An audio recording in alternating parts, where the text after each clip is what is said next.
ধরেন আমি নতুন জয়েন করলাম, এখন আমি তো আসলে কর্পোরেট পলিটিক্স বুঝি না, কিন্তু আমি জয়েন করার পর দেখতেছি যে এখানে আসলে দুটো গ্রুপ আছে, একটা মালিক গ্রুপ আর একটা হচ্ছে সিইও গ্রুপ।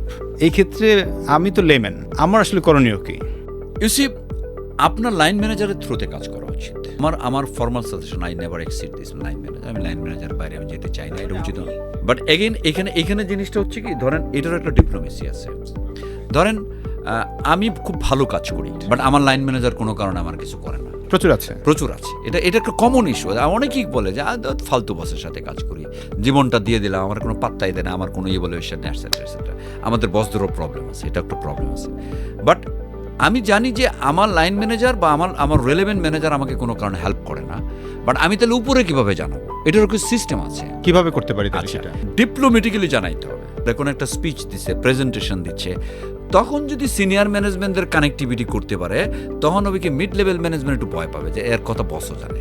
রাইট। অথবা আমি এরকম ফেস করেছি, আমি আমার বসের সাথে কথা বলেছি, অ্যান্ড বসের সাথে যদি স্ট্রেট কমপ্লেন করি তাহলে সমস্যা। কমপ্লেন না করে বলতাম যে বস আমি কাজগুলি করছি, আমি শিওর ইউ নো দ্যাট। না আমি তো জানি না। আমি ও আপনি জানেন না, so would you mind if I share with you?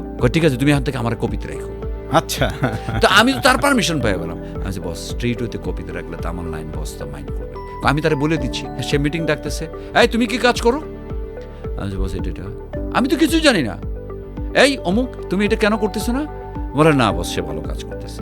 আচ্ছা ঠিক আছে, তুমি যেগুলি প্রেজেন্টেশন দিবা আমাকে পিছিয়ে রাখবা, তুমি যেগুলি করতেছো সেগুলি আমাকে অ্যালাইন রাখবা। তা আমি তো একটা সুবিধা পেয়ে গেলাম। সো এইটা খুব ডিপ্লোমেটিক্যালি আপনাকে করতে হবে। যদি আমার বস বুঝে আমার বসের বসরে কইছি, তাহলে 12টা বাজে। না ভাই, thank you so much. Practical একটা সলিউশন আপনি পেলেন যে কিভাবে আসলে আপনি আপনার কাজের বিষয়টা আপনার টপ ম্যানেজমেন্টের কাছে আসলে তুলে ধরবেন। মানে এখানে শুধু সরি টু ইন্টারাপ্ট, এখানে কিন্তু আমার লাইন ম্যানেজারের বদনাম করা যাবে না, মোটেই না। ডেঞ্জারাস, মোটেই না। আমি যদি বদনাম করে বলি তাহলে কিন্তু সমস্যা। বিকজ বসের বস সে কিন্তু আমার চেয়ে তো স্মার্ট, সে কিন্তু বুঝবে যে আসলে তুমি আমার সাথে সুযোগ নেওয়ার জন্য আসছো। সো এটা খুব টেকনিক্যালি বলতে হবে যে হি ইজ ডুইং গুড, আমি অনেক এই কাজগুলি করি, if you allow me I also share with you. সেটা তাকে কিন্তু কোনোভাবে সাবস্ট্যান্ডার্ড তাকে কোনোভাবে হিউমিলেট করা যাবে না।